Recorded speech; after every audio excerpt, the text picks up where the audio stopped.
இரியா யூரின் போட்டு வரோம். என்ன அடிக்கடி யூரின் போற? சுகரா இருக்குமா? இல்ல உப்பு கறிக்கும். என்ன அப்படி சொல்லிட்டு போகுது வைத்தியம்? ஆமா உப்பு தானே இருக்கும். நீ அதுக்கு மேல மெண்டல். ஏப்பா சுகரை கண்ட்ரோல் பண்றது ஒரு ஐடியா சொல்ல. சுகரை கண்ட்ரோல் பண்ணவா?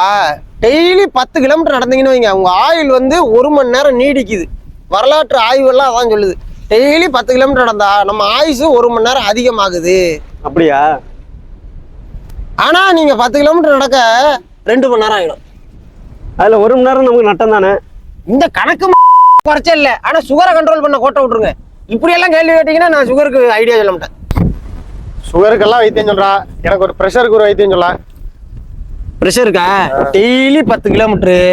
அந்த கதையெல்லாம் வேண்டாம். வேற சொல்லவா? ஒரு வாரம் எங்க 2 பேர் மூஞ்சிலுமே நீ முழிக்காம இரு, சுத்தமாவே ப்ரெஷர் இருக்காது. குளிக்காம இருந்தா குறைஞ்சிருமா? உனக்கு இல்ல, எங்களுக்கு ப்ரெஷர் வராம இருக்கும். உன்னாலதானே எங்களுக்கு ப்ரெஷரை. அம்மா இப்படிதான் நீங்க சொல்லுவீங்க. இங்க பாரு, உனக்கு எந்த நோயுமே வராம இருக்கிறதுக்கு என்னட்ட ஐடியா இருக்கு.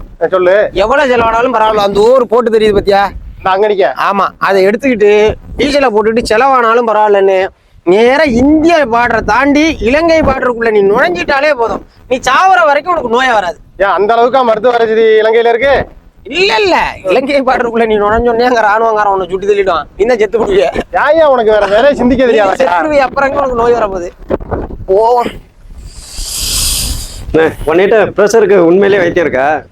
ப்ரெஷருக்கு வைத்தியம் இருக்கு. அந்த ஊர் போட்டு தெரியுது பாருங்க, நீலகிராமா. அந்த போட்டை எடுத்துக்கிட்டு போதும் போதும் நிறுத்து போதும். இந்த நீங்க கிழிச்சது போதும். நான் ப்ரெஷரோடய வாழ்ந்துக்கிறேன். 2 பேருமே தப்பிச்சிட்டாங்களே.